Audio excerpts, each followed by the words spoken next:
explorer Raad on his continuing journey of discovery into life's challenges, opportunities, options, and all the latest and greatest things that come with getting older.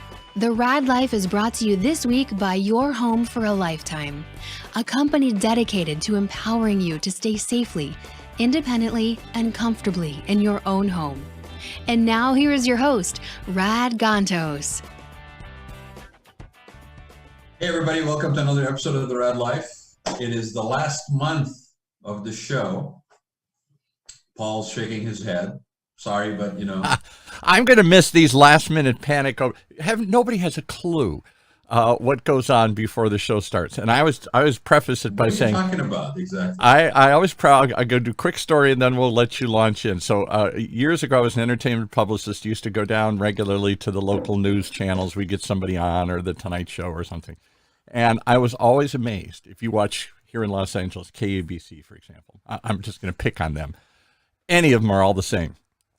30 seconds before they go, they're counting down 10, 9, 8, and people are frantic and wires are flying and people are screaming, "Where's my script?" and blah, blah, blah, blah. And then it's like 3, 2, 1, and they go, "Hi, good evening. Welcome to," that's the Rad Life every week. We're sitting here going live and we're doing this and he's calling me, "How do I get on?" and everything else. And then it's just right as the music, he just, "Hi, Rad Gantos here." It's always like that.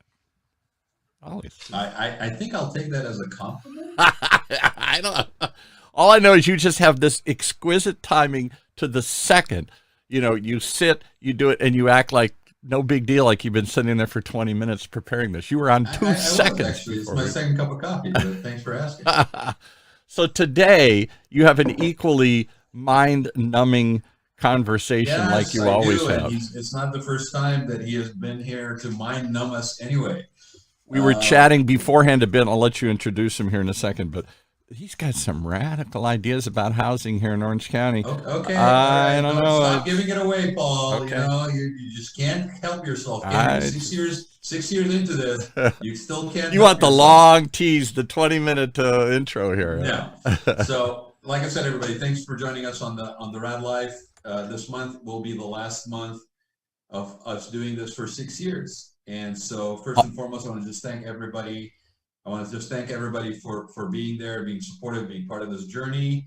We've got a couple of additional guests. Today's guest, my good friend Logan Matashami, who's been on the show before. There's a couple of other people coming on. And then the last episode will be on the 26th of May. And for those who are in the know, or if you would like to come on and share with us your thoughts on the show, maybe some things that you liked about it, even some things that you may have not liked about it, because I have a feeling we'll be doing digital content. It just may not be under the banner of the Rad Life going forward. Please mark your calendars, save the date. 12 o'clock on May 26th will be the very, very last episode, and I would love to have you guys come join us on Zoom, share your thoughts. We'll give out a telephone number as well, and I'll put it out there. You can call in, but I really would like for you guys to log in and just show your face and give us an opportunity to thank you in person and for being there as being part of this sort of journey of exploration. So without further ado, again, mark your calendar, May 26th. Logan is on here because Logan, for those who don't know, is the man to talk about housing. He is the guy. He impressed me, just the chatting we were doing beforehand as we're waiting for you to come on here. I'm going to disappear in a second, but yeah, you need to say good night, Gracie. All right, good night. Okay. So, hi, Logan. How are you? Good. How are you doing? I'm good, man. It's good to see you. You well? Everything's good with you? Retirement is great, man. I got to tell you. Wow, there's a news announcement right there. So, Logan. Again, you know, you are very prolific, man, and you are very opinionated, and you definitely share that, and I mean that in a positive way. And it's really good because for a lot of us out there, housing as a subject matter on its own is a little bit of an issue. Like we don't know what to make of it. We don't know how to track it. What's around the corner, and then we have a crisis like COVID. And we have changes in how people are basically, reacting to their living environments, how people are reacting to increase in pricing, jobs, people are moving out of state. I mean, to a certain extent, and especially in California, there's always been that kind of movement to one degree or the other, right?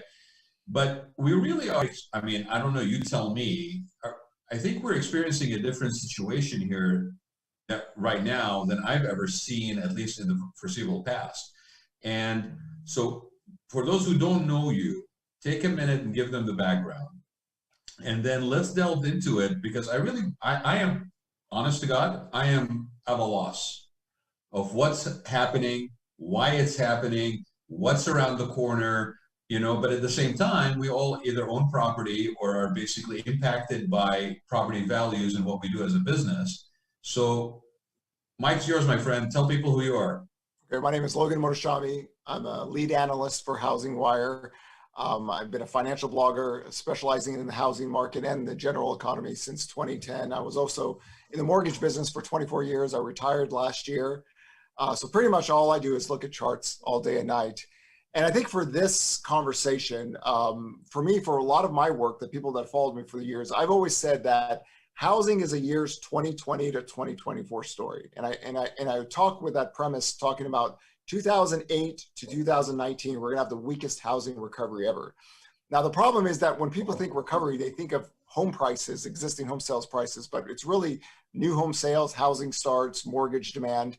And post 1996, and I use 1996 as my starting point, when mortgage rates made another leg lower, adjusting to population, our labor force and workforce grew. It's really rare in America to have home sales under 4 million. It's only happened 3 times since 1996. 2 of those were just kind of one-time events, the 1-month delay in COVID, and then also the homebuyer tax credit in 2010, the aftermath of that. So the only time that we actually authentically saw existing home sales go below 4 million was in 2008. That was the tail end of the housing crisis. That was the beginning of the weaker demographic patch that I've always talked about. So then here comes 2020. And when I think of all this on the economic side of things, it's actually February of 2020.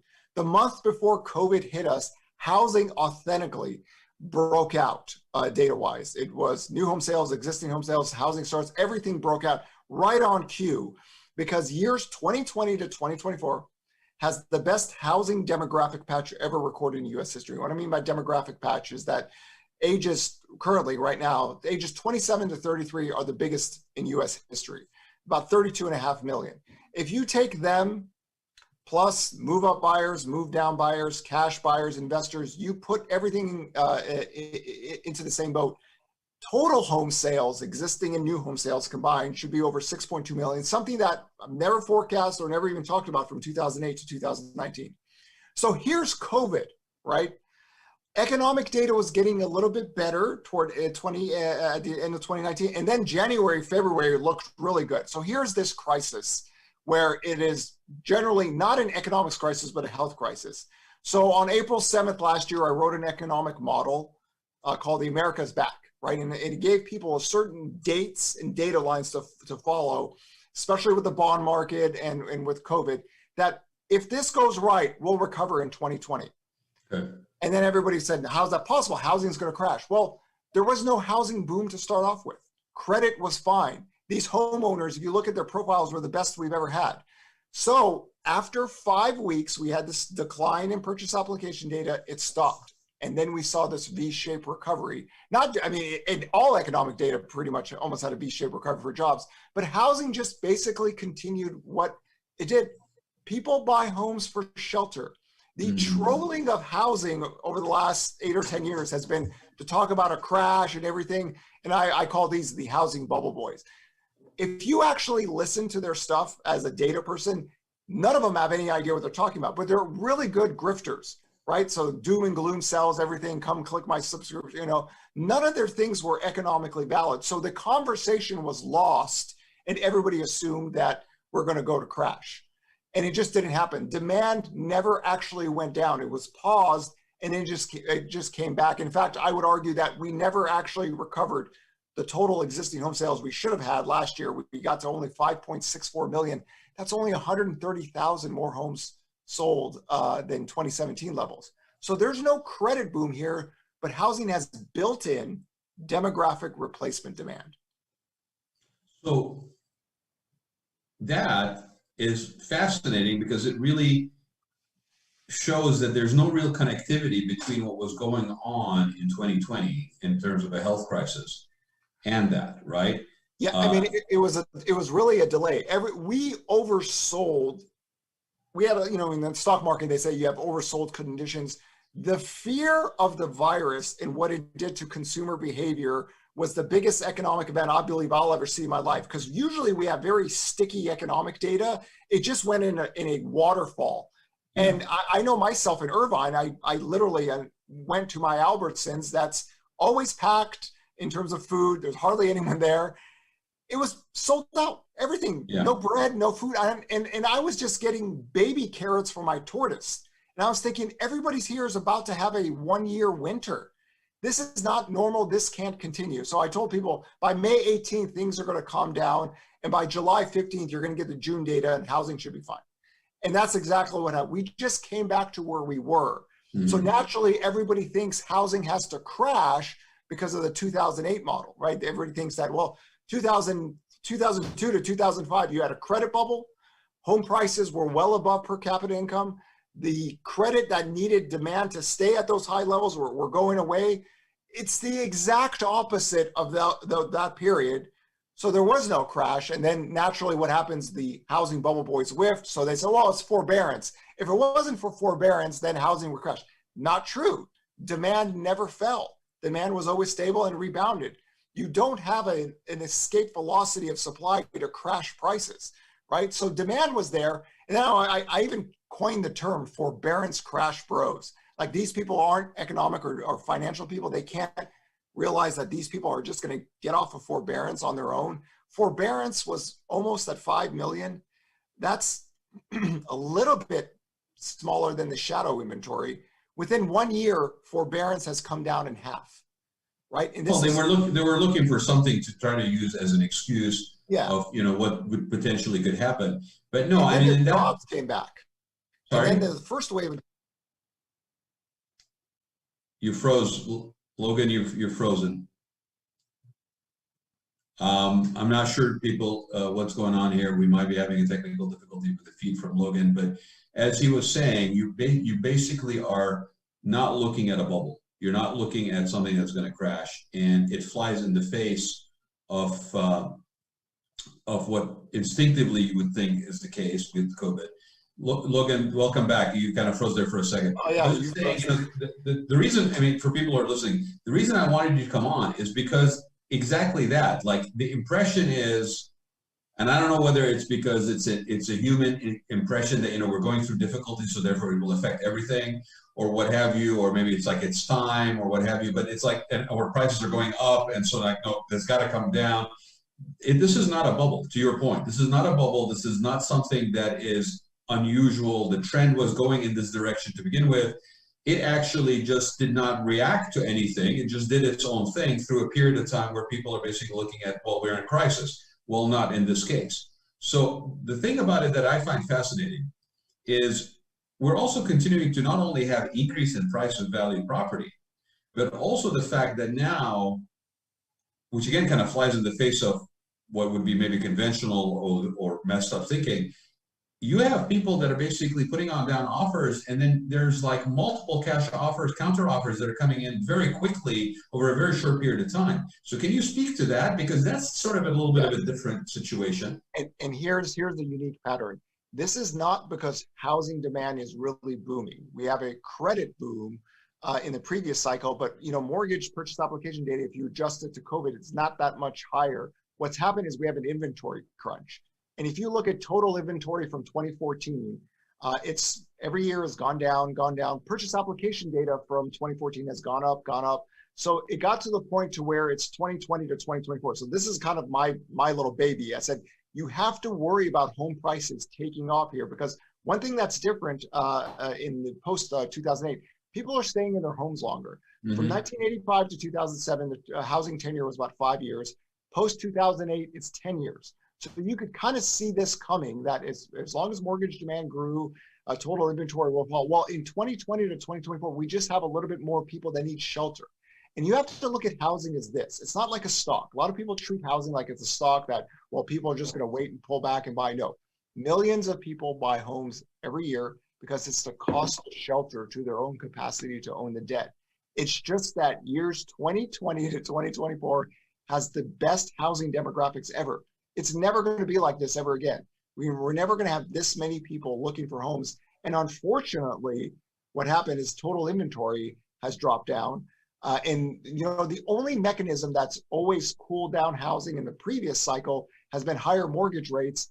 And our economic data would warrant higher mortgage rates, higher bond yields, but the world is still dealing with COVID. Their economic data isn't as good as ours. So we don't have that stabilizing effect. And again, this is my biggest concern. When you have the best housing demographics ever and the lowest mortgage rates ever, it seems like there's these multiple bids and caching, there's all this demand. It's more of it's actually not more, it's a total inventory story right here. Because I think in the 1980s, there was this game called Hungry Hungry Hippo, where everybody would hit there's 4 hippos and there's a bunch of balls. Imagine if there's only one ball. That's kind of housing. So everybody needs to get that ball. So it seems like, well, what's going on here? It's not because it's a credit boom. It's just that people want somewhere to live because they need somewhere to live. It's not an investment for them. They just need, so they're willing, they make good money, they're willing to come in there and, pay over the listing price. And I think it's strange for people to think that you're getting outbid by your fellow American who simply makes more money and has more cash than you. When for all this time where people have said, well, Americans don't make money, they have no cash, they're student loan debt rights. None of that was true. You just adjust things to demographics, and then all the housing sales data looks normal to you. And in this case, it's a 100% inventory crunch. There's actually not that much year-over-year mortgage demand growth from last year, but the data is all messed up because COVID had this long delay for like 2 months, and then this unbelievable rebound. We had like about a 2.7 million sales rebound within 6 months. So it needs to balance itself out. So after you do the balances, we'll have slightly, maybe a couple 100,000 more homes sold this year than last year. But the price is, I would argue, is unwarranted, the rate of growth, just because it's an inventory crunch. If there was more inventory, you probably have more sales and kind of a lower rate of growth pricing. And we kind of lost that with COVID. So it's a chaos theory almost. That event has created this overheating housing because the demographics were here always. Let's talk about that for a minute in terms of the inventory, right? Because I remember back in '91 when we had the crisis come in. One of the things was that came out of that as a learning thing is not to basically overbuild, right? I remember that being part of what kind of the revelation. Well, here we are. I mean, we obviously have an increasing population. To your point, there's a larger group of people that are coming in as home buyers because of their demographic, their socioeconomic standings. There's a credit, in the system. What is the cause for that lack of inventory? Because you would think, supply and demand, right? I mean, prices are being driven by the lack of inventory, and I get that, and makes perfect sense. Why? Is it a conscious decision not to overbuild? Is it a policy situation? What is it?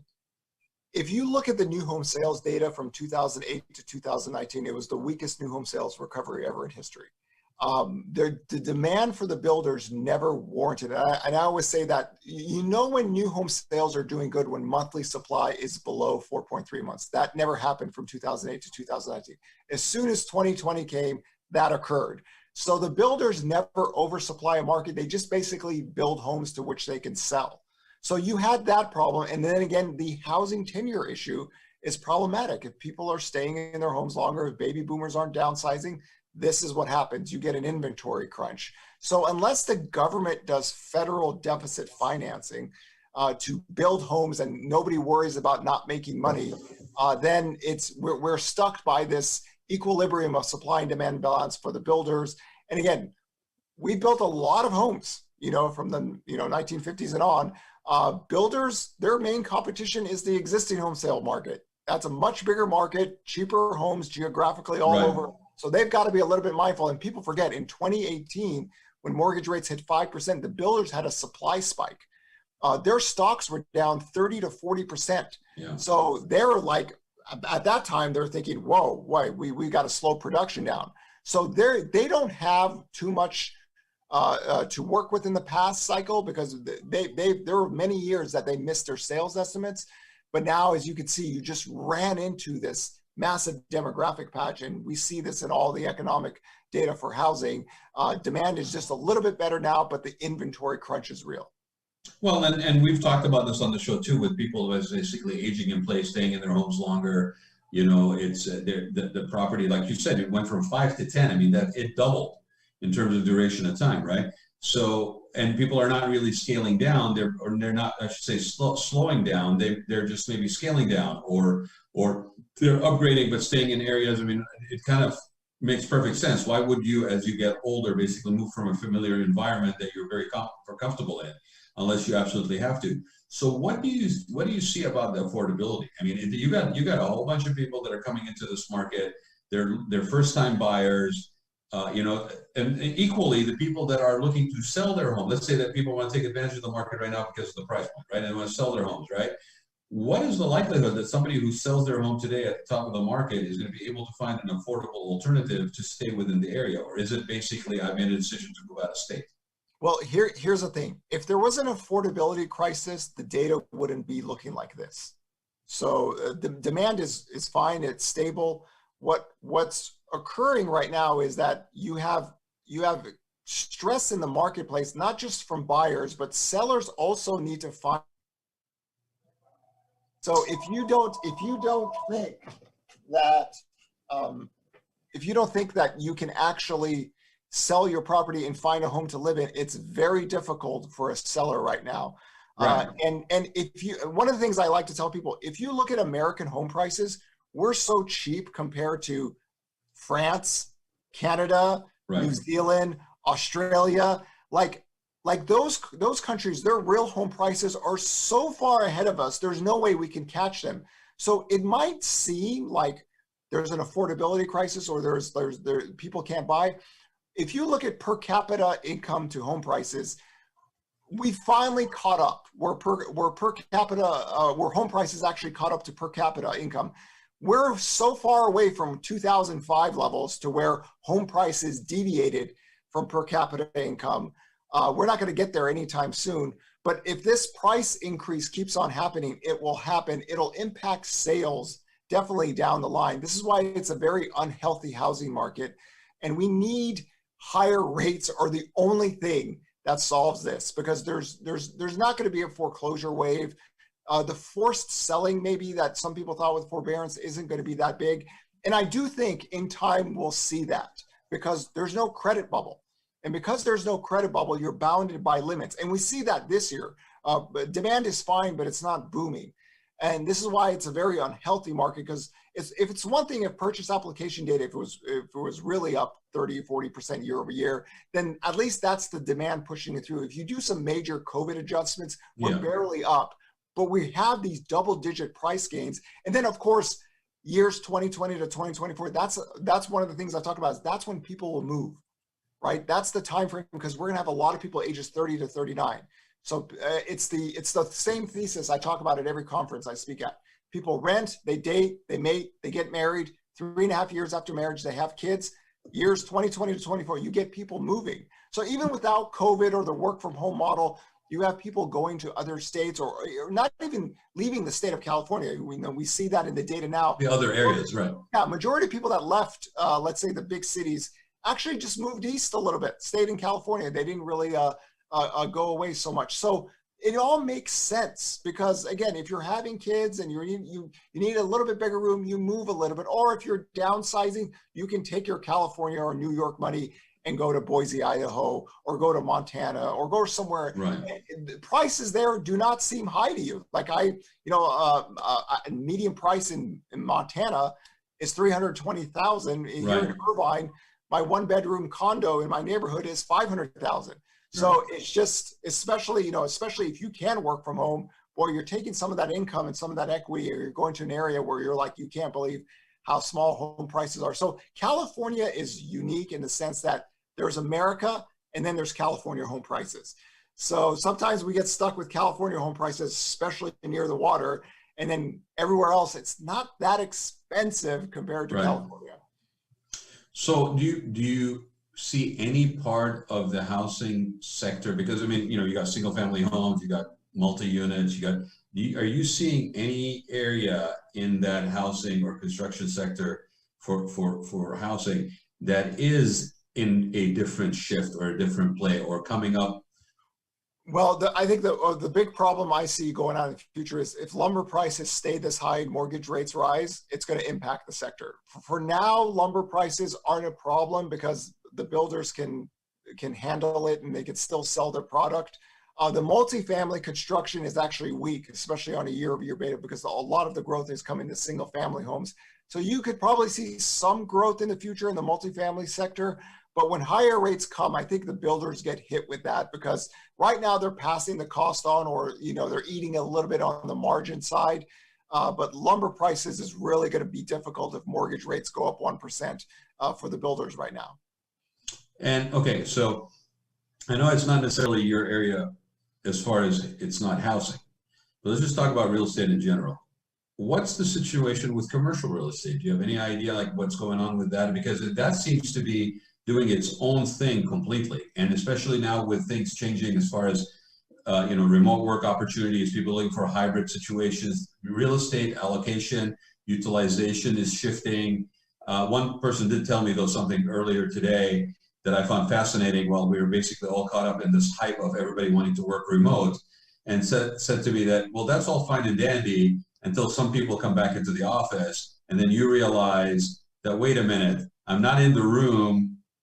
Even though I'm doing a good job, I'm not the person whose face that manager sees every day, so I may miss out on some opportunities. But can you talk about? Can you share anything about commercial? Here's the thing: the work from home model or the commercial downsizing, you're going to have to wait probably a year when everyone can walk to earth before making really big long-term thinking on this. Because generally, what happens in a crisis historically stays in a crisis. Okay. So as much as I am such a big fan of the work from home model, just because it's the newest, most spectacular variable in real estate in my lifetime. Yeah. Like it changes everything. But I'm also bounded by history to think that we've had pandemics before, and usually after 15, 18 months, things get better and people go back to how their normal life is. There are some tech companies that can take advantage of this. I'm not sure it's going to be as big as people think. And there's always the, well, everyone's back in the office and I'm not. Yeah, so, you're not in the room. Yeah, so you're not where the deal is being made. It's something you need time to see if it actually takes bigger. There's going to be a change, of course. There are already companies that say nobody needs to come back to the office. They're going to reduce their pool, but I as much as I love the idea, I need time to see if this actually makes sense for companies or even for people, because a lot of people are, when everybody's in the office, some companies have said, listen, we're going back to work. We're not doing this. You either quit that company and you got to go somewhere else, or, you're kind of left out. So I think we need time to see how much this really impacts the commercial area, because generally, things that happen in a crisis in scale don't stay the same. People go back to normal, they do their normal living things. And if that's the case, then commercial will come back, maybe not to the extent as it ever will be. I just think there's a limited few amount of companies that can do work from home successfully in a big scale terms in relationship to their workforce. Like, tech companies don't employ a lot of people. Well, and you look at companies that basically are thinking about doing that or being forced by their employees to do that, because there was a survey that came out a couple of weeks ago that talked about 1 in 3 basically would go look for another job with a different company if they're asked to return full time. At least at the time when they were asked that question, there were 2 out of 3 that said I would want a hybrid format of not being in the office all the time. I think there will be some adjustment that happens, but at the end of the day, it's kind of that human feeling. When I was told when that person shared with me, well, if you're not in the room, you're not in the deal. I said, okay, you know what? That's human behavior at 101. It is definitely going to work out that way to a certain extent. But let me just finish. With the commercial real estate also, and this goes through COVID, and a lot of things that basically we're accrediting for COVID, COVID didn't really do anything new, I think, as much as other than the health component, other than escalate maybe or expedite what was already happening. Like commercial real estate was already being impacted by changes in retail, purchasing habits, things of that nature. The old model was not working. You needed to reinvent the wheel. The big boxes could not work. Big places were closing down. That was all happening before COVID. COVID just maybe accelerated the demise of some of those things they were trying to hold on. I think to your point, I mean, HR will be affected if everybody basically now is working from home. How do you evaluate all this stuff? There's a whole need to reinvent the infrastructure for companies, which is a very costly proposition. I think Jamie Dimon from JP Morgan said this. He's ordered everyone back because they lost a deal because the people that got the deal from them that they didn't get, they actually went and visited the people face to face, and all they did is they had Zoom, and it was a big deal financially for JP Morgan, and they said, nope, we're not doing this. Again, it's one of these things, we have to wait and see, because I'm such a fan of this idea of work from home, but it's just historically we don't really change too much as people. So I need more evidence to see what companies actually do. Pressing the flesh, shaking the hand, the body language of somebody meeting in person. That is so ingrained in the human psyche that I don't think you can eliminate it. And then there's a social component to it that will also never be matched by anything virtual. I mean, we all know that, more and more time is spent by people virtually on social media and things of that nature. And that is a very empty experience compared to something else. Now, to your point, there may be people that don't know enough because they have, they're younger, maybe they haven't experienced the alternative, and this is all they know. But there's a human component, a DNA component that kicks in, and I think that's the case. One thing I do want to cover with you, because I'm curious if you're seeing any of this already starting to manifest itself. To your point, we've been through pandemics before, right? Actually, one of the things I used to say last year when everybody was basically flying off the handle and so what should we do and all this stuff, and I said, I don't know. This is my first pandemic. How about you, right? I don't have a reference point to how to deal with a pandemic, but pandemics have happened in the past, right?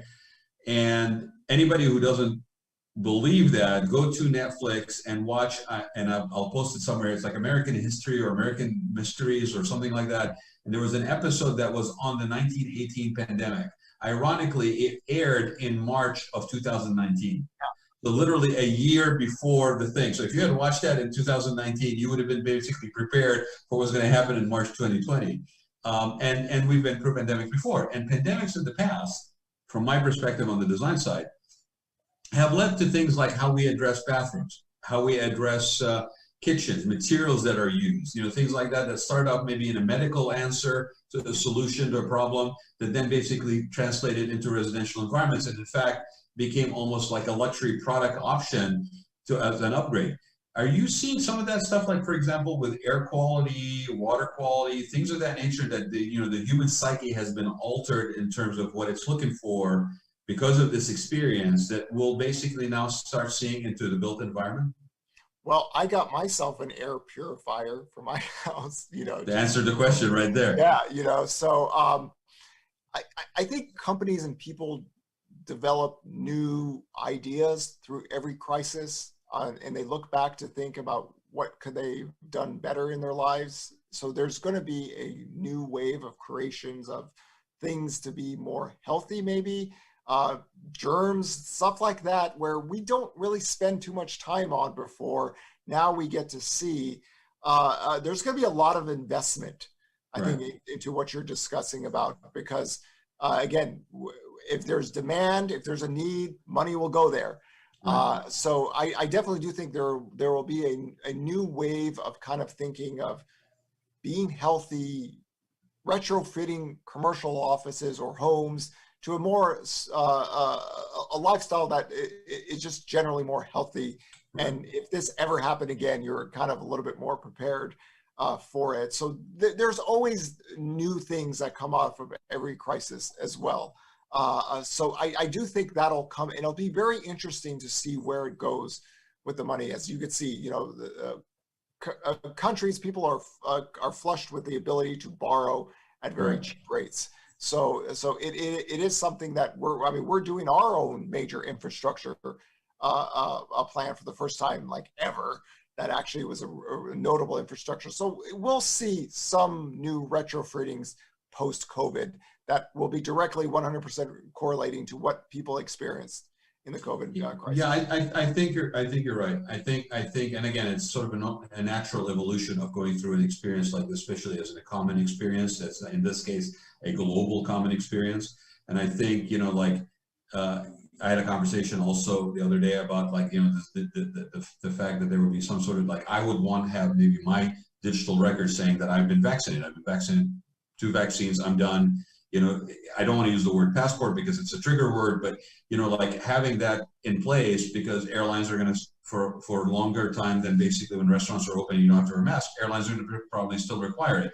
You may even feel better, just like in Asia, you know, you may feel better to be additionally protected in an environment that's small, but you're going to also have to be able to claim, and quantifiably so, that the air quality in your business, in your strip mall that you're trying to lease to people, has like a 99% particle capture or something like that. I think it's going to become a minimum requirement, and also potentially leading up to when everybody has it, it could become a competitive advantage for somebody who's trying to basically lease, like, say, for example, commercial real estate.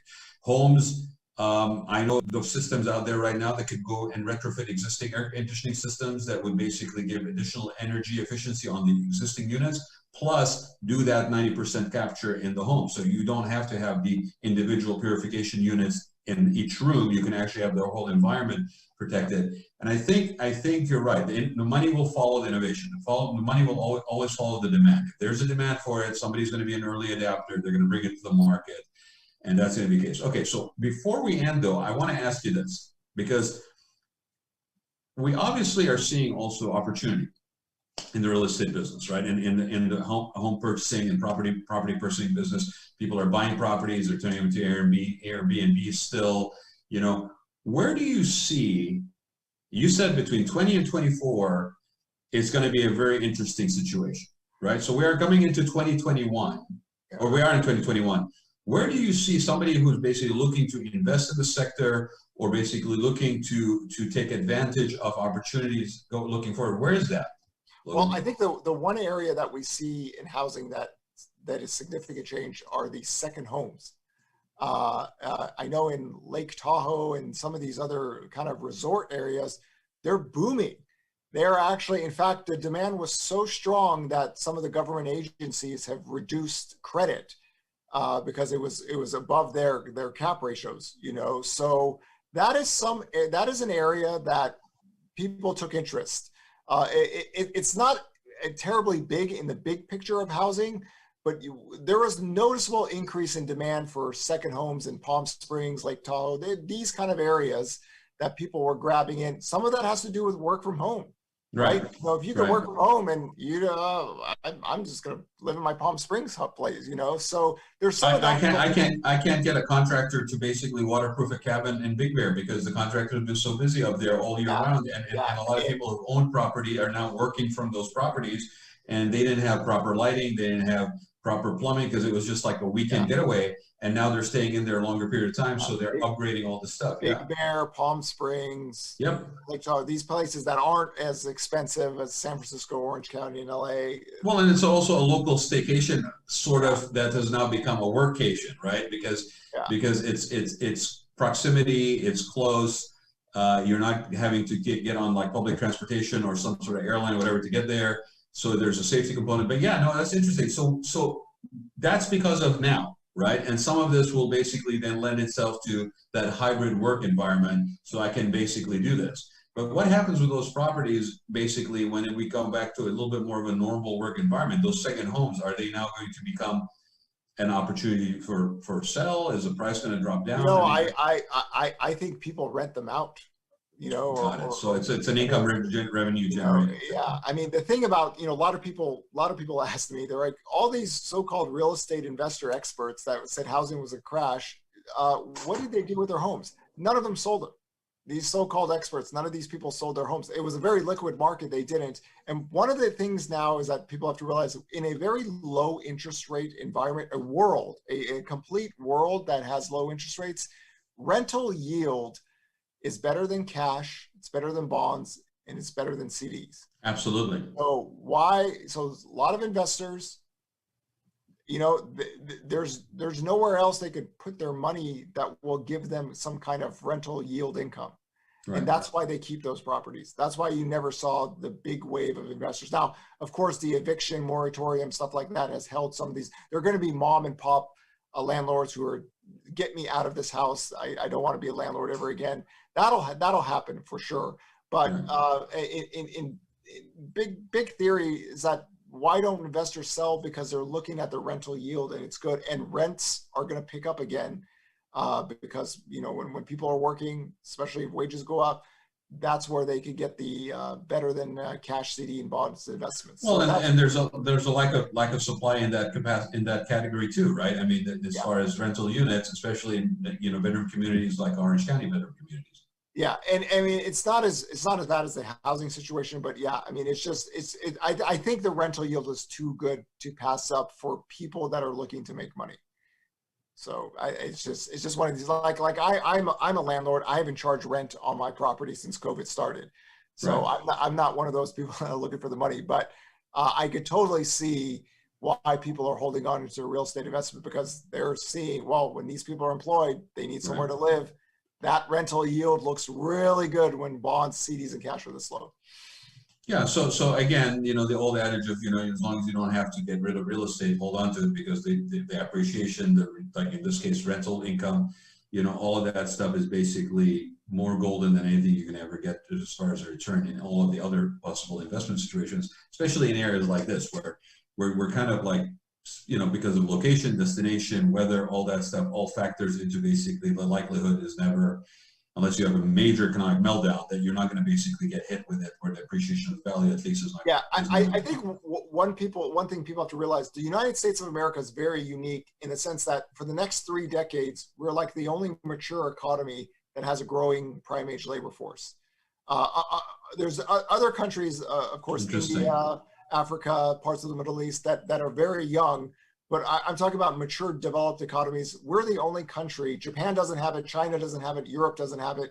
But we're the only ones that our prime age, ages 25 to 54, are growing. And for the next 3 decades, none of those countries actually have that. And that's why I say, like, when I show people the home prices of France, Canada, Australia, New Zealand, all these, they're so much higher than ours because rates are low. New Zealand is up like 23% year over year, and they're finally like, oh my God, we need our Federal Reserve to target this. So home prices might seem high because they're a little bit above where they were in 2006, but that necessarily doesn't mean everything's a bubble. If you have to look at per capita income, mortgage rates, you have to put all these different variables. And I think that's why it was the big whip. That's why I said that these group of American citizens who were what I call the housing bubble boys had the biggest whiff ever recorded in history, because if you actually look at the census data and where mortgage rates were, to get a crash, you would need existing home sales to go really below 3 million, something that's never happened post 1996. So you have the best demographic paths and mortgage rates. And even in the worst month of COVID, we still had over 133 million people working. You only need about 4 million mortgage buyers a year to stay stable. So it was such a sharp recovery off of that delayed, 2 months. That it shocked people. People had anticipated 2008. I think that's the problem of being stuck in 2008. I see a lot of labor economists that are still stuck in 2008 when we have more job openings today than any period, during the previous expansion outside of maybe 2 or 3 months. So demand is there. I mean, the U.S. has this advantage: reserve currency of the world, really good demographics, low rates, real wages, disposable incomes at pre-cycle or above the pre-COVID levels. And we have an excess savings rate. Like our savings rate just blew up because of all this fiscal disaster relief. It was so much higher than it's ever been right now, especially the previous expansion. But even if you go back to when interest rates were high and people had more money in their cash accounts, higher than that. So we have somewhat like a roaring 20s backdrop, just because we have good demographics, we have excess savings. And now on top of everything else, you're getting fiscal stimulus on top of everything. So you have this very unique, and housing would have been fine in if this didn't even happen on its own. But now you've got some juice to go with it. And again, the bigger concern is home prices escalate. And that's why, my Bloomberg interviews, I keep on talking about that all the time for the last few months.